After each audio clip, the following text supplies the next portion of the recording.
We're live. Yep. Hello, everyone, and welcome. And sorry we're a little bit late. It's one of those crazy Mondays. And here we're at the Lions Gate of 888 or 88 of August. And, it's not necessarily a bad thing, but it's one of those things that sometimes the energy gets turned around. And there's a lot of other things going on in the planets right now. So it's just kind of one of those things. But here we are, a little bit late. We apologize.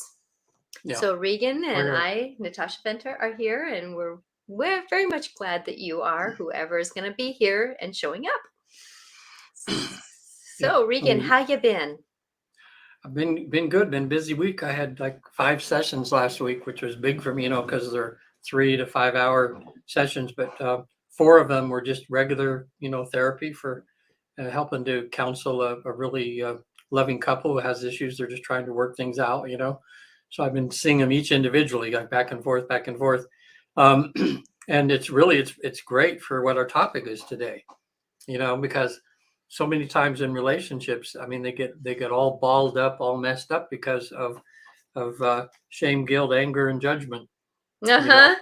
And That's why it just came to me I was doing something last night and it was like, I go to ask the universe, what should we talk about? And then all of a sudden shame, guilt, and all those things kind of came in. it's It was like, perfect. It's oh, what I've been that's dealing with clients all week, that way. So, whew. um, yeah.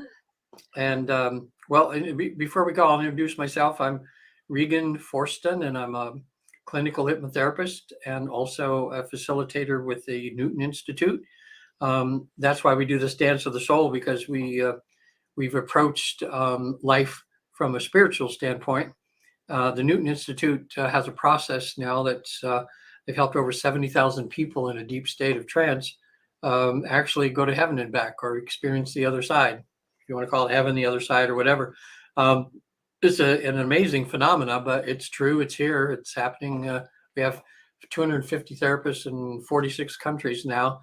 We're doing this all the time, every week with people, and publish the research and everything. It's sold 1 million copies already of the research. So there's a lot of interest in this. People are starting to believe that they're more than just this body that we're in, and Mhm. that's what Natasha and I hit it from 2 different. Like there's 3 ways that we found that, well, actually 4 ways of visiting or getting information from the veil behind. And one is through a medium, intuitive medium like Natasha. One is by going through a 4 or 5 or 6 hour session with me, where in a deep state of trance, you visit the other side and get answered. You could go before counsel and ask questions about your life and find out why you were born, what your mission is, all kinds of good stuff, which you can find out at my website, which is on there. And then the the third way is to be like in an accident or something, have like a near death experience or something. I mean, we've all heard of that. I'm sure you've all heard of that. And there's books that have sold millions that are just about that one little encounter that this person had, and it was when they were going through trauma. Okay. And then the fourth way, sometimes that people have had a sort of a spiritual experiences in a controlled, like ayahuasca ceremony, or some sort of substance that, like DMT or something, that momentarily or just for a little bit opens that, and you get to see that, wow, something's beyond this world. Mhm. But what, like Natasha and I, what we both do, and Natasha will tell you in a second, we do this in a pretty controlled, relaxed environment. Don't need drugs. All you have to do is relax. So it's a very safe, and it's in a more controlled thing. So I think having sessions with Natasha or I is going to give you, you're going to get a lot of work done. It's not going to be just a flash and, of a vision or something, No, so and that's the thing that, me being a psychic medium and one who is very intuitive about just plain old life, and with me remembering being born, I kind of represent that as, maybe having a near death experience because I just kind of came in already in that moment, that we all kind of have these ideas that there is this, other side, yet at the same time, we don't know how to interpret it. yeah, Many times that, like for me, you've had some clients come to me because I can interpret what they see. I right. can help them support that. And hi, and here is Veronica. She's using her husband's phone, Jojo Jelly. so, Oh, that's so that cute. that Jojo that Jelly. Hey, hers is Veronica. hers is broke. So I just wanted to say hello there, wonderful. It's always nice. She's a constant with us sometimes. It's nice, I'm nice to have that. I'm blessed to have her in my life. Yeah, So with that, going through interpretations, there's many times where I get my own interpretation, and going through the meditations that we do and that kind of thing. That the more we practice, the more we see. So when we're doing this, that going forward, we all have these moments though that we're human. And that's why Regan and I wanted to talk about the yeah, shame, the guilt, all those, things that we hold on to, anger, that are very hard for us to forgive. Forgiveness is another one, that it's yeah, not necessarily they're all in the same boat, but they're all in that moment where when you see the bigger picture, you see the bigger moment of things happening. I know for me and my husband, sometimes we have a different perspective because he doesn't, he's in the moment. This is big. And it's just been in the last couple of years that he's starting to say, oh, you know what? This guy talking kind of angrily to me is a moment. It's not going to change my life in another month, because something else is going to take its place. So why yeah, should I stay angry with that guy for days when in the bigger picture, it's, and that angry guy, he probably had maybe a car accident earlier that day, and he was trying to figure out how to manage the politics at the same time he had to come in and get something for his wife's car because she was bugging him, right. and he was in the wrong mindset. So, and somebody getting angry with us, it's like we were just the one in the way. Yeah. You know, Well, why should we anybody, hold on to you that? pretty much know if you're human and you're going to have any relationships with anybody that shame, guilt, anger, or judgment are going to fit in there somewhere. It's Hmm. very rare that you have people in your life where there's never a time when some of those things don't come up. But hopefully, as we all become more spiritual or more mindful of everything, and the reasons for things and what we're thinking, what the other person is thinking, um, the sign of a person evolving is when whether the shame, guilt, anger, judgment, that they're able to look at those things, try to figure out where they're coming from, and then try to do something to heal them. You know, Hmm. or to make them less judgmental. Um, a client that I've been working with for a while now too. One of the She's trying to be in recovery over some issues, and um, some of the people in her life are just judging her all the time. Well, you should have done that, and you should be ashamed because and that's halting her getting her recovery. In a way, because they're having their own judgments on her, trying to push guilt and shame and all that on her when the person knows already. You don't have to tell somebody they should have a little guilt or a little shame over something. And with someone, it's just like who likes having someone just hold it up into your face all the time and constantly do that when you're trying Yeah, to get you should better. be shamed. The sign that's right in Yeah. front. Yeah, right. The sign. You should And be shamed of. Like, and yeah, and you're the already thing feeling is, down. It's like kicking somebody when they're down, you know? exactly. I mean, And they know they're down. That's the one thing that I always kind of have an understanding, that if somebody is pointing the finger at me, usually they have to work on what they're complaining about more Yeah. than I have to. Yeah, that's the old So saying, when you point the guilt at someone, you got three fingers pointing back at you, you know? That's a exactly, good exactly. analogy. So if somebody's shaming you, they're probably holding a lot of shame in them for Yeah. something that they do, and they just haven't labeled it yet. And so when we're working on something, it's going to come out of us one way or another. So Yeah. either we work on it and we can process through it, and we say, okay, let's negotiate this a little differently. I'm going to, let's say right now, and I'm going to be honest here, that through a lot of my depression and a lot of my problems, that money was a little bit slippery for me. It was just a little slippery, and I had to negotiate some of these scenarios of how to break a impulse habit. Well, I could feel shame for that, or I can kind of go, okay, this is a lesson I need to learn. This is an experience I need to learn. This is a Yeah. scenario I need to learn. How can I do this? Oh, wait a minute. I'm in a store. what am I feeling? I'm working on this, so going forward and saying I need to work on something is different than, oh God, why did I do that? Where should I do that? Why should I do that? And like the other day, I bought some stones, and I bought labradorite, and I did it kind of impulsively. Me and stones, I have a hard time saying no to. And come to find out, labradorite is one of those stones that's for protection. It also is one of those stones that if you sit with it and meditate and put an intention with it, it can help you. And so I bought a skull that's made out of labradorite. Shouldn't have bought him. Got the best deal ever, from this one guy. He just, I mean, it was about a $300 skull, and I got it for like $125. Wow. I mean, it was one of those things, and it was labradorite. So now the guy who is attached to the skull I'm using him as a guide to whisper in my ear. I asked him, can he help me with my scenario? So with that instead of going into the shame and the guilt of, yes, I felt bad about the impulse that I bought. Yeah. But then I looked up labradorite and I go, that's why the universe had me do a flubble. Right. Now, I don't say mistake. I say flubble because it's like, I shouldn't have, and there's that little bit of dance with budgets, and I did give myself money to come down on this wonderful trip, but at the same time, did I really need another skull? No. But I can tell you now, though, that asking that question, is he going to make me money? He will, because I'm using him and that stone as a gift to move forward. So there again is that, when we can apply ourselves and maneuver ourselves, a lot of times we can work our way out of that shame and the guilt. Yeah. Yeah, that's right. I mean, first of all, shame, guilt, anger, especially, those are all normal things, In other words, I don't think anybody would ever completely eliminate any of those.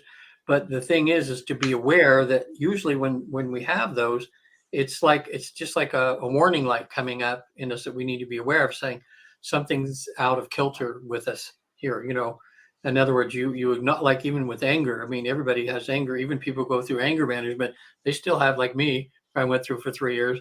Well, we still have times when we're angry, but we've learned how to deal with that feeling to not do anything destructive, because anger is just there, and I don't think it's bad sometimes to feel a little bit of shame for something when we're selfish, and all of a sudden we feel a little shame, because but it's what you do with that. Either you beat yourself up and think you're a horrible person, or you just shake it off and you go, oops, okay, I'm either going to apologize for doing what I did, or I'm not going to do that again, or learn, So it's just bringing to your attention sometimes, things, or, guilt, like, ugh, I should have told the clerk that he didn't charge me for this. And maybe next time I go to the store, I'll mention it or give him $1 or $2, So it's sometimes just, it's like, it's the proper kind of mirror to hold in front of us. Like, how are we doing? It's so, one of our radars. It's kind of a radar. How am I doing? What am I doing with to this? that point where we can look in the mirror and say, I love you, even though you're imperfect. I love and accept you, even though you do these, crazy things sometimes, and with the intention of improving, Exactly. making it better. Because I know for me, after the conversation I had with that impulse, that it brought a conversation with my girlfriend here that we really went in deep to how do we because we're vulnerable with each other, how can we do this differently? Because we're kind of mirroring each other. We're best friends. So it's like sisters of heart. So it's like sisters kind of mirror each other a little bit in their work. And it's like, so with that, kicking the behindy in a way of how can I do this different? It really kind of woke me up to the secretive ways that these little lessons come in, and if we can use things that way, oh yeah, I know that I don't spend gobs of money, but I do nickel and dime myself. Like, it's really easy to me to go garage sailing in a day and spend $30. but oh, wait a minute, it's only 50 cents, it's only $1, but this is just a scenario. Some people can go into drinking, some people go into how they treat others, some people can go in just being, one trip after another trip after another trip, or how, that, their mom is at home and needing some help, and or the husband is leaving the kids with the wife all the time and going off and doing things. There's always something that we can use to go, duh, hit us in the forehead, duh, you know, I need to wake up a little bit here. And those are those things that when we do get, I like how you say, use the shame, use the guilt, use the frustration, use the anger for a pedestal, a jumping board, a pivot point Yeah. to move forward. I think that's the hardest thing in therapy sometimes. They say that when a person decides to go into therapy, like to call you or me for some help, that's 35% of the cure. It's just that deciding to be honest with themselves that they do have an issue and that they need to do something about it, and then having the guts to step forward and be vulnerable and say, I'm going to get some help. Mhm. And another 35% is the degree, the rapport that they build with their therapist. That's why I tell people, if you got a therapist and they're just not listening to you, or you just can feel it's a bad fit, then find another one. You want to Mhm. find someone that you can be honest with and that you don't feel judged by, and somebody that was there, sending you love in a sense, and not, you know, people just kind of know, just like if you're on a date, you don't keep going back on the same date when you know at the first date that this is just not going to This work. isn't going to work. Yeah. And Exactly. I tell people, look, I mean, as good as I try to be and as not judgmental in that, and I build rapport with so many people, there's sometimes that even though have the right intentions and all that, I just might not be the right fit. So I say, look, if I'm not, it's no, I don't take it personal. I said, let me help you find somebody, or have them find it that way. Um, so judgment now, oh boy, that's one thing I'm still working on. As evolved as I hope to be, I still find myself, it's that instant, and Oh, and yeah. my significant other here, Patty, she was really good at letting me know, kind of like, well, that instant judgment that you have, that's a normal thing people have. It's something that's built into us to say, is this person safe for around? Is this person, I mean, we make certain judgments, but it's like when you hang on to that judgment and then you take it further, like going Yeah. down the rabbit hole with it, that's when it's bad, Mhm. so I mean, sometimes I feel guilty, like I'm in a part of town where there's a lot of gang activity, and I happen to be driving through there, and I see someone in my subconscious versus, oh, am I safe with that person? Am I safe with that person? That's not judging them, is bad. That's just your normal thing that people have to do when you're in a dangerous area where you're more apt to get mugged or shot or something than that. You have to be more vigilant, Mhm. But if you take it to the extreme where you're really judging, it's like, oh, that person's probably a that. Oh my gosh, oh boy, whoa, look at those horrible people, look at those poor white trash or something, something that in your mind where you're demeaning them or making them less than you or Mhm. something, then Exactly. that's when it goes into the bad category, Exactly. And there is a difference in judgment. There's one that we're above something, and we want to be on the pedestal, or like you were saying, it's a judgment of, am I safe with that scenario? And that's one thing that I have to be careful of, is that even me, growing up in the where I was at, growing up in the 60s and stuff, I walked through a lot of that waking up of our country about, we are all the same on the inside. yeah, And that's the thing that I first first off, I may have judgment towards, oh, is that someone who, wait a minute, stop, check into who they are, not what they are. right, Who it is, not what they are. yeah, And that's one thing that if we can slow that down and have those lack of judgments. Now, having judgment for ourselves, oh my gosh, do you know how much judgment out there, that how many times in a day we judge ourselves? yeah. hmm hmm actually that's the person, usually for a lot of people, the person we're more judgmental of than anybody is ourselves. Mm-hmm. Sometimes that way. And it's okay, it's okay in a sense, you judge yourself and says, woo, I was out of integrity when I did that thing. Like, what the heck's wrong with you? Well, okay, that's when it's time to stop it right there and just say, okay, now what can I do so next time that I'm not out of integrity? Or what can I do to, to fix that? And, being out of integrity is, kind of thing. But I just want people to feel bad just because some people think any judgment that comes in that they're a bad person or whatever. It's No, just no, what no, you. no. It's again with all these emotions. It's what you do with it. Mm-hmm. That makes it either good or bad.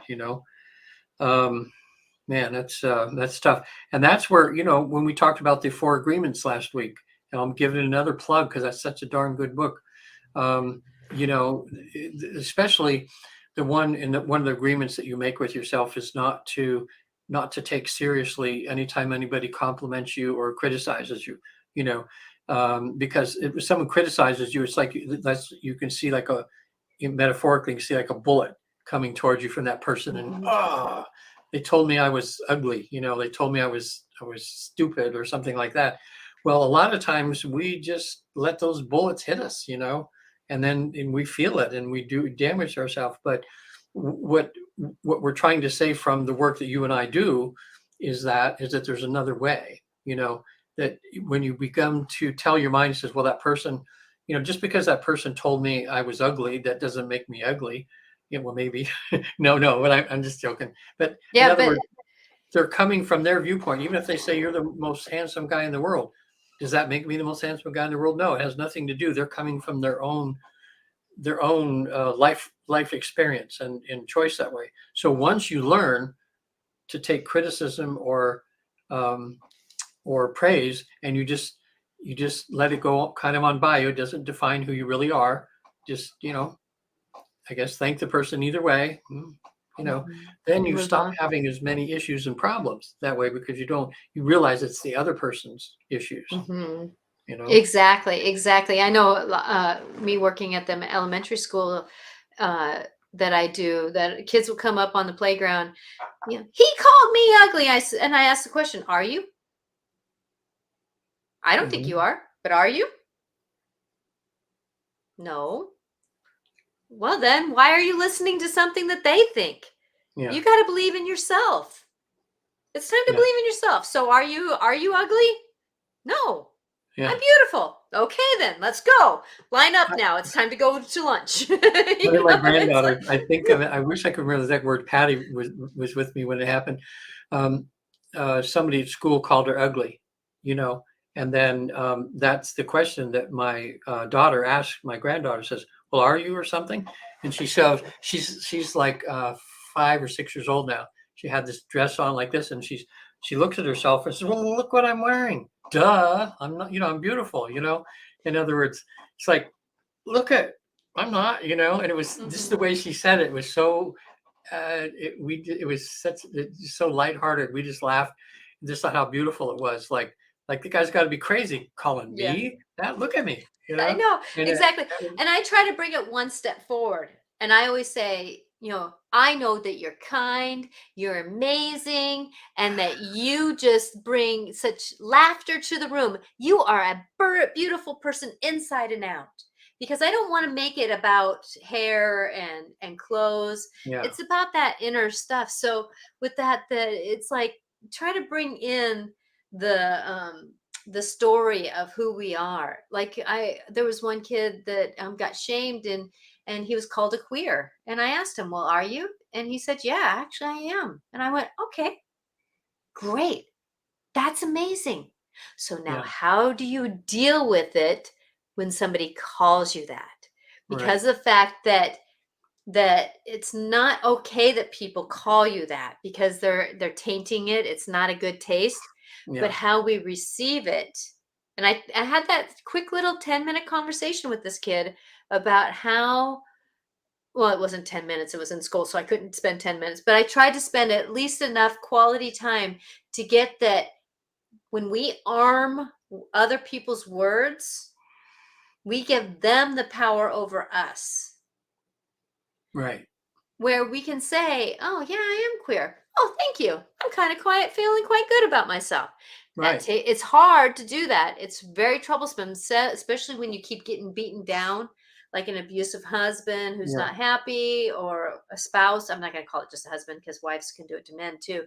The or other halves can do it to other halves. It doesn't man, woman, or child, but that's that thing that when we go through those moments, and it's sad how it starts young. It Yeah. really starts young.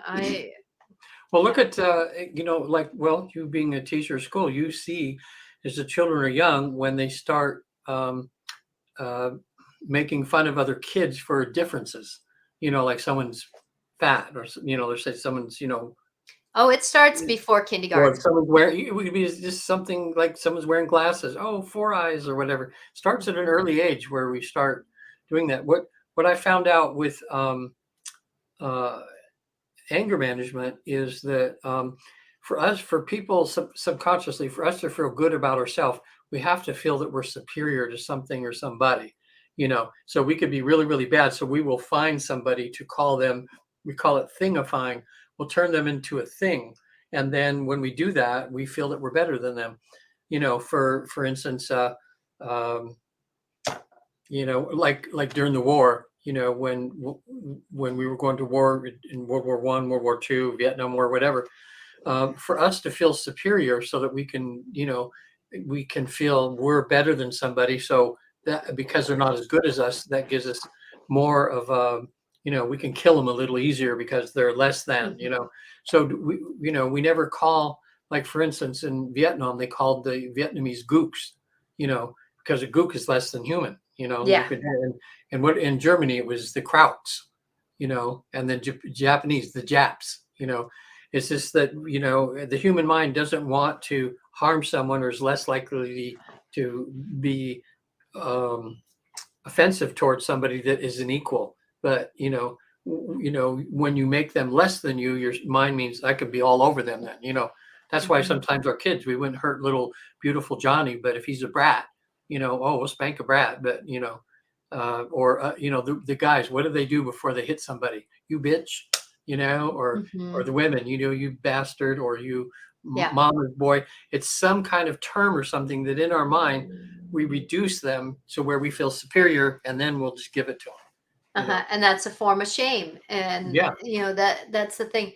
And we're here at the halfway mark, and I just wanted to say that, if you're just catching us now, we're talking about how to work through the shame, the guilt, and a lot of the anger scenarios that we come judgment. up in life. And I'm Natasha Venter, psychic medium, and Regan Forsten is here with being a hypnotherapist with the Right. Newton Clinical Institute. hypnotherapist, right? I like that. The clinical, I'll have to change my wording for Yeah. you. Well, The the only difference is one's like some people think there's a difference between stage hypnosis where you make people quack like ducks, and Yes, clinical where yes. you try to help people, with their issues. I like the language. Language is very important nowadays. Yeah. That's the thing is that we've kind of lost our words. So we're just throwing words out there. I, if I could tell you the relearning that is going on in this playground last year, Yeah. with how to just say hi to somebody. Yeah. It was amazing how we've lost our scenarios on being able to communicate with everybody Yeah. without being derogatory. And because when somebody is riding us all the time, if we're like in the midst of I'm just going to call it out there, if we're living with an alcoholic all the time, they're dragging us down, and so we get shame and guilt because we're not doing what they want to do, Yeah. and yet they're drunk all the time. Or let's say a scenario where somebody grew up in a very abusive family, and they don't know any other way to talk to their spouse, and they throw out a lot of those derogatory, hateful words themselves, and then we're the repercussion, or the and there's a lot of shame and guilt that comes on. And I know for me, living with an alcoholic, I had to struggle with that a little bit too myself. Well, not a little bit, a lot actually, in the first beginning Hmm. years, because, you know, why did you make French fries with this? You shouldn't have made French fries. You should have made potatoes. And so that shaming me into cooking. And so then the next time I wanted to cook, I'm questioning, well, didn't like French fries with this, which he mentioned before he wanted French fries with this, but now he wants potatoes. So which one? Because he said this or that. And I'm like going, and then he gets mad at me because there's not a decision being made, Yeah. because I don't want to get into that bitter and batter, conversation. Now that's all healed. We're doing much better now after all these years, but it's one of those things that we do get these little bit ashamed into things, and we start losing ourselves. We really start losing ourselves. Yeah. Yeah, you do. And a lot of times it happens increment by increment, you know. It's like that's why in relationships, they should be like when people are dating or something, and there's these little red flags that come up, but because they're all in this newness of this relationship, they don't really take a good look at the red flags, they say, oh, that person, the way he talked about his mom, that wasn't very nice, and then that should have been like I tell my daughters, well, when you see how he treats his mom, you're going to see how he's going to be treating you, you know, Hmm. that way. So to treat a good guy. But I don't know. I think just in my life, there's been guilt and, and I had a couple addictions I got through or something. So there's a lot of guilt and shame. And what people don't realize with addiction, matter of fact, maybe we can do a show on that one time about addictions and about how it mentally works with somebody, because when someone has an addiction, sometimes the guilt that they have, like they can maybe, whatever their addiction is, they just did whatever the deed was on it, and then they feel guilty about it. Well, that guilt that they feels about it makes them want to hide again, and allows that addiction to come back again for you to do what you just thought swore you would Hmm. never do again. It's that guilt and that shame that you cause yourself. So, it just ends up being a endless cycle, of hating yourself, but then that shame and guilt comes back again, which causes you to do your addiction. So it's a little hard to get out of that, but people do. Not everybody, but a lot of people do.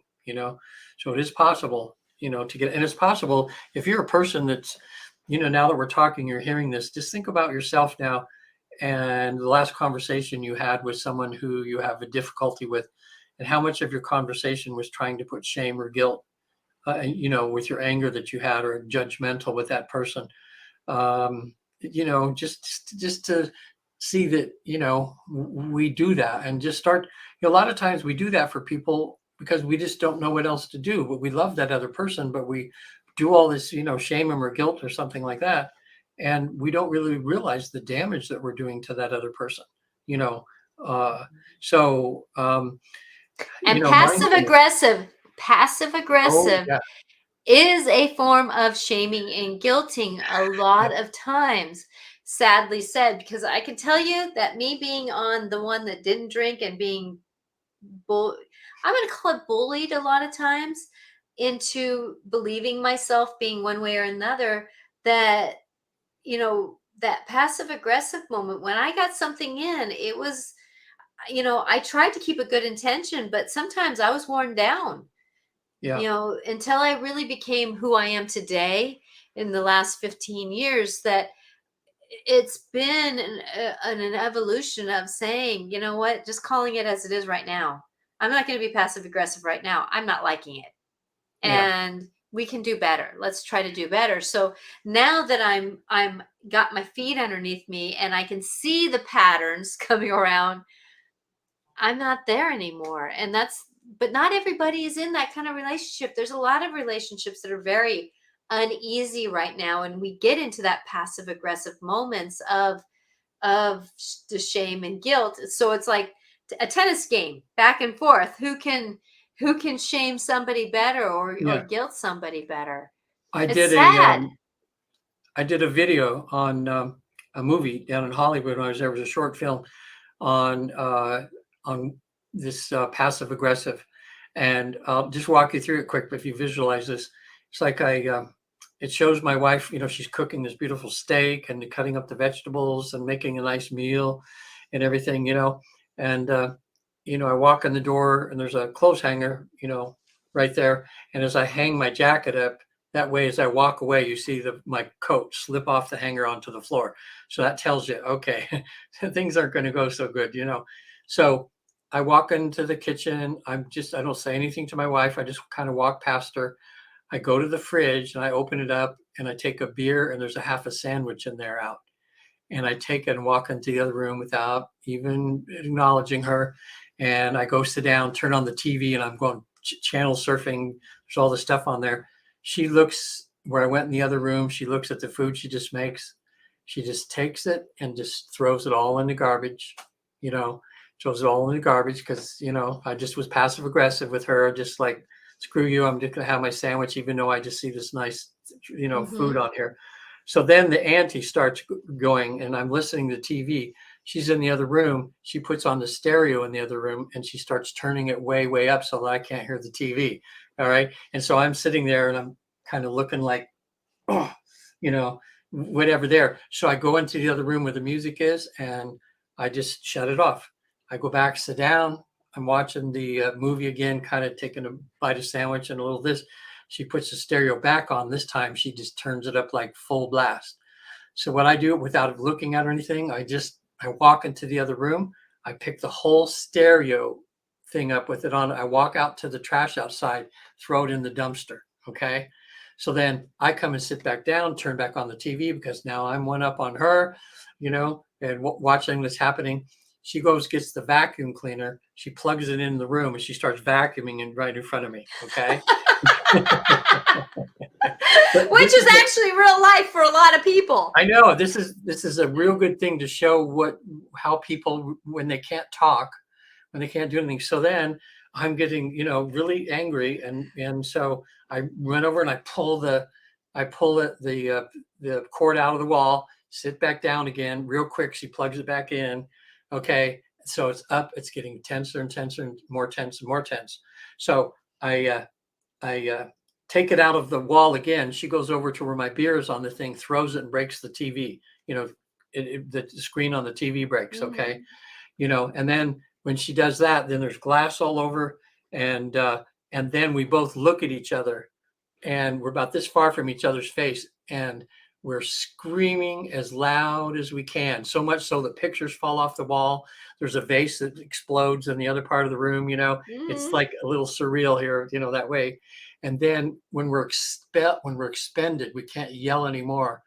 We just fall down right into where the glass was or something. And we're looking at each other and we're calm for a minute, And then I slowly reach over to try to touch her hand and she touches mine, And then we just lay there and just, she comes over to me and I'm holding her in my arm as the music plays and it ends.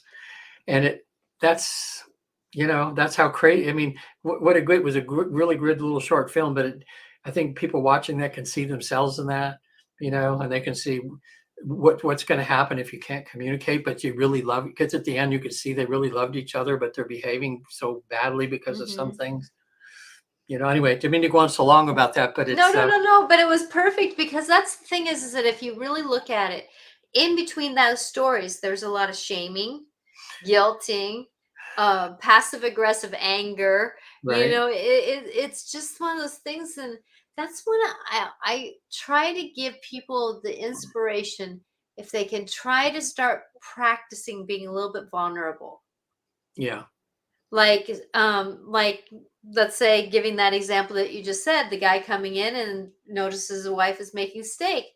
Oh, babe, thank you for making steak. Yeah. My tummy's really upset and I don't know. Can we put it in the fridge for later and I'll eat it tomorrow? Yeah. But instead of just being grumbly and saying, oh, I'll just eat a sandwich and a beer, if we can start out with that little bit of vulnerability, it doesn't give life a chance to build up as much. Yeah. And there's sometimes where I'll just say, hey, babe, I don't know what to say. I don't know how to say this, but this is the way I'm kind of feeling, Yeah. And if we can kind of even just start out practicing that helps. Now we have to make sure that somebody wants to receive it. you Right. know. But there's a lot of times where I can say that sometimes when I've come in a little bit more on the, I don't know what to say, but but can I say something? And I Yeah. might come out wrong. Really setting it up helps me to shift the the wall that can go up a little bit. Yeah. I'm lucky now to be in the type of relationship where I can talk like that and she can talk Hmm. to me that way.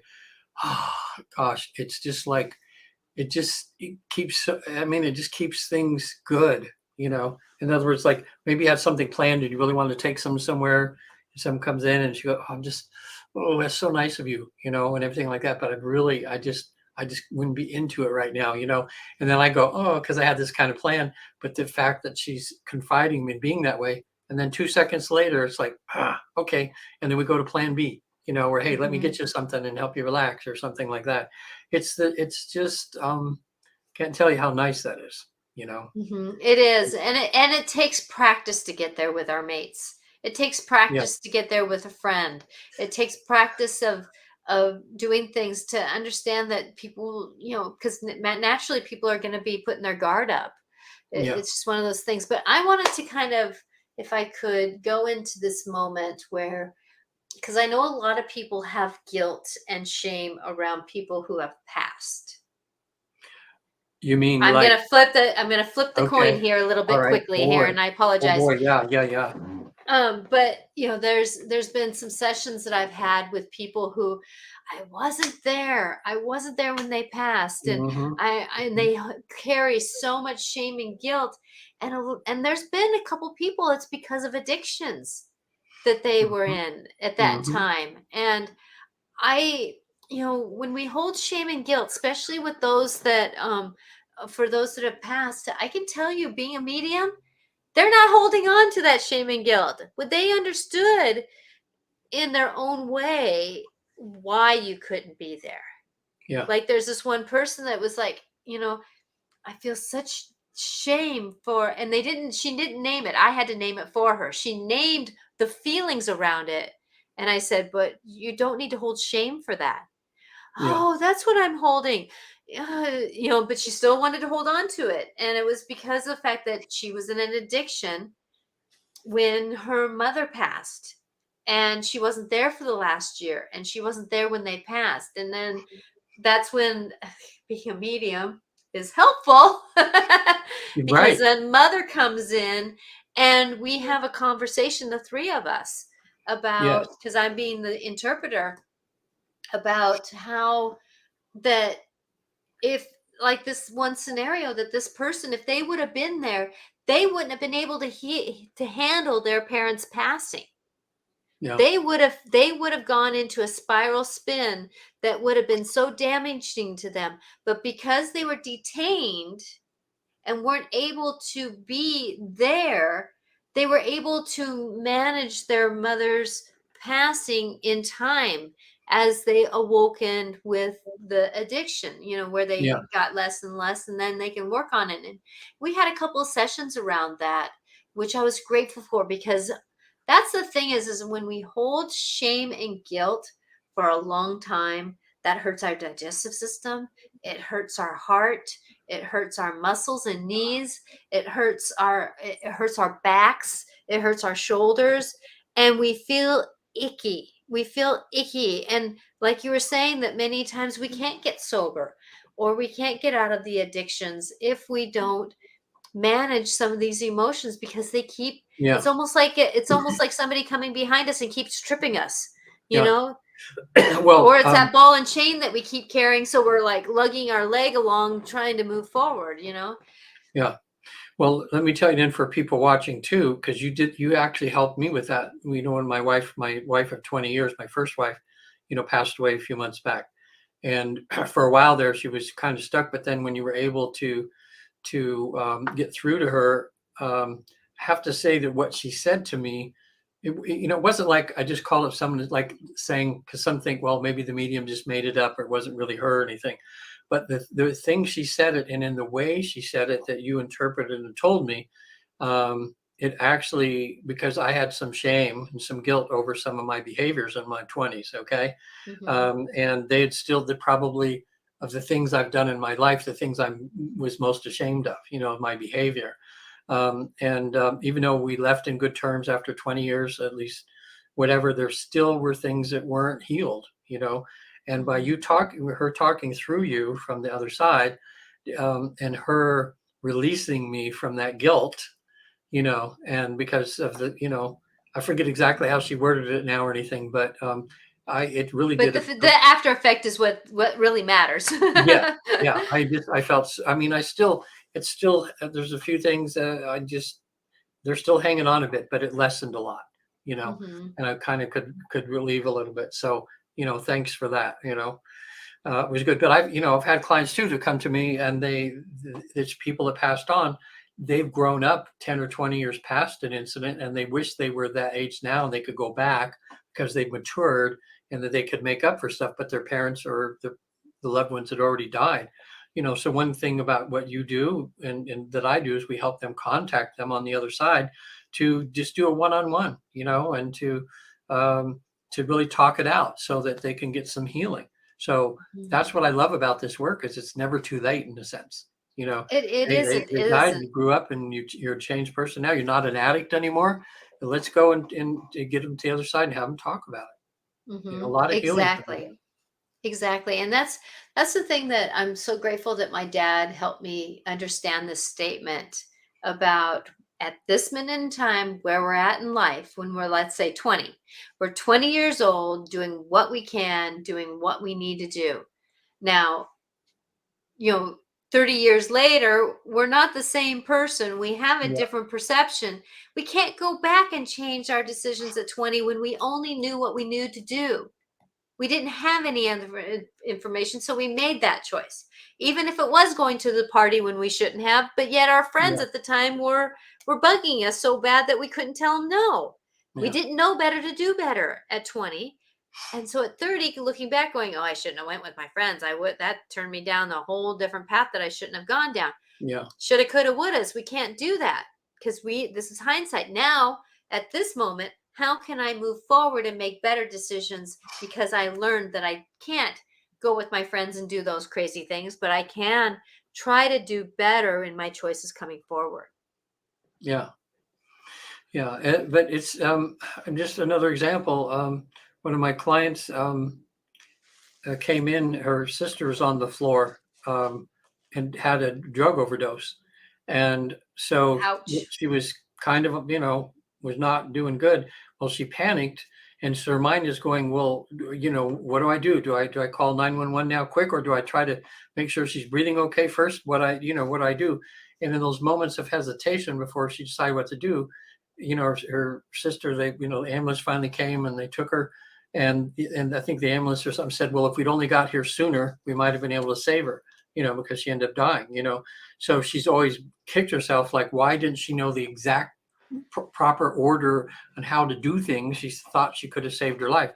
Well, on the other side, she had a conversation with her sister, and the sister was smiling at her, says, sis, you know, You wouldn't have chill. been there on Everything was time okay. anyways. Yeah, she says nothing would have helped anyway. There's nothing you could have done. She said I was in such a bad way and everything there that I in a sense caused myself an overdose, took my life. Said it wasn't on purpose. It was just I took too much stuff. Mhm. And she said they're working with me over here on the other side, and we'll see each other again when you come home, back to heaven. Mhm. And so that helped her a lot to just, Yeah. there's nothing I could have done. Yeah, she couldn't have been there and done it because even if the ambulance said, well, I wish we could have been there, but those 3 or 4 minutes that she found her wouldn't have made that much difference. Now maybe Yeah, and 3 hours ahead of time, but yet at the same time though, really, if you save them this time, sometimes we don't save them the next time. yeah, Lovingly said, and oh my gosh, sorry to say that way. yeah, There's some people that are just meant to not be here for a long time. yeah, And I love my dad passed away at 56, so I get that statement in my own face. So yeah. um Yeah, when sorry. people pass, I mean, we'll probably have another show that again too about, why does it appear that God takes people prematurely, and you start to find out that it's not usually the way, that just was their time to go. You It know, was their time. Mhm. Yeah. And, but that's what's good because with you helping them by contacting the people on the other side or by me putting them in trance and them having a one-on-one, seeing them on the other side, they can work these things out. There's no sense Hmm. of hanging on with that guilt or shame or everything you have when it can be put in proper perspective and you can get some healing from it.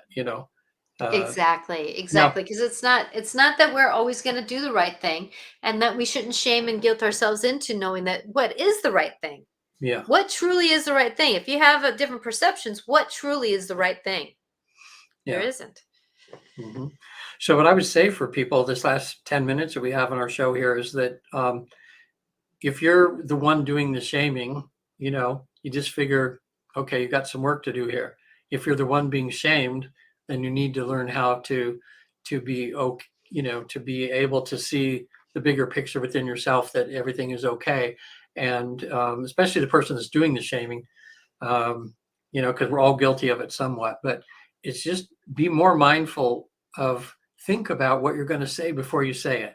People say, "Oh, they pushed my button and I just said something," but there's if you could slow it way, way, way down, you would see that there was actual, although it seemed instantaneous, there was um, there was a decision that you made to lash out at somebody or to shame them or to do whatever. Hmm. You know, haven't you ever, like if I was shaming somebody in my life, as I have a few times, actually, as I'm doing that, there's part of me that's saying, this is not nice to do, but I still would do it. You know, I just remember that kind of is part of my thinking. Shouldn't be doing this, but you do it anyway. And not as much anymore, but I remember. So there's, we have a choice, you know. So you got to be mindful. Is what I'm about to say to this person going to hurt this person, or is this going to build the person up? Um, and then take responsibility for it if we decide to go through and hurt the other person. Then we have apologies coming, or we have to do something to make up for it, or whatever. Hmm. I know it's an interesting prospect of life. And that's one thing that I try in any conversation I have, leave the scenario better than I found it. So even if it's me having a discussion with my husband saying, babe, we're going down the same circle and I don't want to go there again. Let's stop this pattern of Yeah, destruction that we're doing. This yeah, is a pattern and I see it coming and I don't want to do it again. yeah. We You don't know, have to have an answer now, but I want to stop it now. So I'm going to stop this conversation. yeah. One thing that happened, I think maybe I mentioned it one time before though, but it was when I was having a chiropractic adjustment through network chiropractic where they don't actually touch your physical body, but they go over your body. Look, it's maybe a little like Reiki or something. They feel the hot or cold spots. And then when they feel the cold spot, then they do some kind of magical stuff. And it's an actual form of chiropractic that some people go Hmm. to. Well, when that happened, I found myself in a vision. It felt like out of the body because I totally wasn't there. Didn't feel like I was in with the chiropractor. But my stepdaughter and I were in a boxing ring, and we were hitting each other as hard as we could with these big giant boxing gloves. Just boom, boom, boom, boom, boom, boom, boom. And finally, we at the same time we couldn't even lift up our arms anymore. We got that fatigue, and Hmm. we both just dropped the boxing gloves at that time and looked at each other. And then I realized being a spiritual person, I realized when I came out of that and after being at the chiropractor that somehow energetically or on some level, as soul to soul, we were deciding to drop the gloves. And Oh. then a few weeks later, she was going to a Christian camp to be a missionary over in Europe. And they told her at the time, well, how can you be prepared to bring other people to Christ if you have issues with someone in your life of hatred or like that? And she calls me on the phone. She's in Kansas, and my wife woke me up and says, Chris is on the phone. And then she said over the phone, she said, look, I'm sorry, I've been being combative with you and that. And from that moment on, things were, I went, wow, I saw that vision and it actually happened where we dropped the gloves. And then, That is so cool. yeah, that's the thing. Uh, See, the spiritual work we're doing, like we're not just because we're what we're doing and we're kind of privy to a lot of these visions and things like this. People have them, but a lot of times in the dream state, you'll have them sometimes if you're relaxing and you're doing meditation or something, and visions will come. Don't just discount those, because a lot of times there's things actually happening. You're seeing kind of what sometimes probably what Natasha's seeing, without, Mm-hmm. when things kind of come, we're all, don't you think we're all psychic to some degree? Oh, You know? definitely. Definitely. It's what we Yeah. do with it and how we trust it is the difference. Yeah. Yeah. See, and you've been doing it enough now to trust, and then that's why I give you feedback, like when you help me or something like that too, because we need that kind of like to see that we're on the right track, because isn't it a constant vigilance that you have there of just seeing things and making sure that, Yeah, I do. There's like today I knew that I was running short on time getting here, and but I forgot something and I had to run back downstairs and come back up and get things, and then my camera didn't work and la da da da does. But there's that moment where you trust that I got to go, I got to get on, that Mhm. trusting that instinct is one thing that is going to get us. If it doesn't feel right, it's not right. And even if, like yesterday, we were at the beach, and we were on a timer for our parking, and I was like, getting this is we got to I go, hate this that. is the time. And we ended up having like 40 minutes left, but Oh, I'm wondering if that timing, that 40 minutes, made a difference in the person we were with, them getting home in a different timing that was uh-huh. better, Mhm. or something else happened that we weren't supposed to be on the beach at that time because Mhm. something was happening. So you don't ever know why we're getting that, oh, I got to go, because we don't see the bigger picture, Right. but yet we see the implications, and that's where I just trust. Well, I you've heard trust that the about process. people when they're in line to get on an airplane, and there's just some strong feeling just comes, and then which doesn't seem logical, but they just refuse to get on and don't, and then the plane crashes. It was Hmm. just people that were in tune, with something, just saying, okay, these other people, time for them to go, but not you. So get the heck out of line, and that way or Exactly, something. exactly. Or they decided not to get on the plane, and here they ended up with a medical emergency. That if they would have gotten on the plane, the medical emergency would have gotten worse Yeah. because of the pressurized. Well, So you never know. You never know. But there again is a whole. There's another conversation. So it is. Yeah. I just pulled the earphones out of my head. Isn't that the way things are going today? So with Well, that, I hope and pray that people who are going through the shame, guilt, and anger and frustrations and all those things, that there's a form of forgiveness, and it doesn't make things right, but it just says, there's a reason why I wasn't there. There's a right. reason why that didn't happen. There's a reason why somebody may be talking to me that way, and do I need to take it as truth for me? You know, Yeah. try to see things with a little bit more open understanding, I guess, for lack of a better word. Yeah. So to kind of sum everything up here, as far as so people can, okay, so we're talking about all this stuff again, like, well, okay, what do you do when you're the shamer or the shamee, kind of thing. The best thing that I can say is to begin some mindfulness training of yourself. I mean, there's books and everything out there, I'm sure you could find on the internet or whatever. It's just, it's just realizing that you're a good person. You don't really want to hurt other people that you care about. You don't want to Mhm. do these things that you feel, you could shame somebody, and then pretty soon you feel shameful. It comes because of what you did to shame the other person, and you feel guilty and all that. So just start to tell your mind to be aware of what your words you're saying and how they can hurt another person. And even if you just think that thought, that's going to slow you down, and that's going to give you a chance to make the decision. Mhm. Sometimes you're going to screw up and you're going to say, screw that, I'm going to say this thing and hurt them right now because I'm just going to do it. And you do it, and okay, you know and you got to do And that. there But is the TV being broke, and like right. the story that you just wrote, Yeah. but So there's no so perfect way of doing things. There's just no perfect way. But I hope that our perception and our yeah. language, our conversation today, gives someone some kind of grace in understanding that there is a bigger picture out there, and there are reasons why things are happening. We may Yeah. not understand it, but our personal perspective and language can either hurt or help. Right. And be more mindful of what those are. And then Mhm. and then find a way to apologize, or to at least make this agreement with yourself that you're going to be more mindful and not do it the next time. And you'll love you'll begin to, once you do that just a few times, and you feel like you're going to shame somebody, and then you don't, you're going to feel so good about yourself that you didn't do that, that's going to help you to do it, be easier for you the next time. Because we all feel better about ourselves when we do the right thing, and we know the right thing is to not shame or push people into guilt and that sort of thing.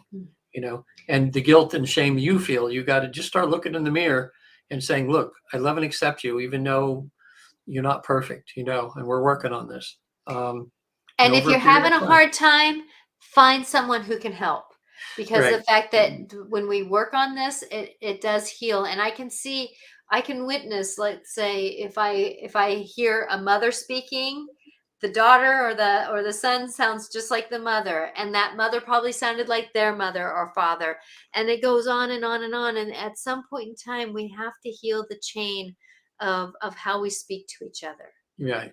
How we speak to each other. So if any of you out there want to get a hold of me, I'm at visittheafterlife.com. Zoom sessions work wonderful. I did FaceTime today for 3 hours. We did some really good work, or in person anywhere, pretty much in California. Have offices down in LA and Sacramento and here, places where I see clients and stuff. So we can arrange something. And again, Natasha and I try to do this from a spiritual perspective. I do traditional therapy, but if you're listening to this program, you've got to have some sort of spiritual basis here. So I think the spiritual part would be good. And I'll have to tell you that my clients who are willing to go the spiritual way get better like twice, maybe 3 times as fast as doing traditional therapy. So, whether you have me help you to go to heaven and back and that, or if you're talking to Natasha and she's doing that for you and getting answers, we're here to help if you need us. And Natasha, now I guess you're at Angelic Clarifications, is that .com? .com. Yes, angelicclarifications.com, or you can email me at natasha@angelicclarifications.com. Yeah. So thank you everyone for coming. I will be on Wednesday, and actually I'll be at Regan's house on Wednesday. Or should I not? No, that's okay. That's good. I was just going to say, yeah, I'll be seeing you soon. And wait a minute. Well, we'll talk in a minute, because I had down here in my book and exactly when I was going to pick you up, but I don't think I have the time or something. Yeah, Natasha and I, we've been doing this podcast about 1.5 years now. We've never seen each other in person. And my wife says, so, hey, we'll invite her down. Says you're going to come stay a few days. And I think I have, I think you have a feng shui person you're going to see while you're here, right? I do. Appointment? And I think you're going to have, if I was going to ask you, and I didn't set it up, but while you're here, I have 2 clients. I think that you could help them. Oh, I would love to. So you can use my office here, and you can kind of help. Oh, what a blessing! This is my soul calling to help. Yeah. This is my soul calling. Me too. Thank you, Veronica, for your heart. We love you too. Yes, thanks, Veronica. So thank you, everyone. And if I'm not here on Wednesday, it's because I'm visiting someone who is very special in the window next to me, and we got carried away in time. But I will make it up, and we will be back on Monday, even though I'll be flying home, but I will be home before our show on Monday. Before? Okay.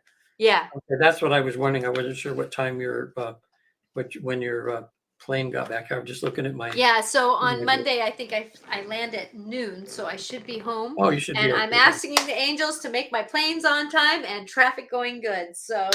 Yeah. So we are here every Monday at 4:00 Pacific time on Facebook, Instagram, or on Facebook, Twitter, and YouTube on Natasha Venter. Blessings, everyone. See you Bye next now. time. Bye.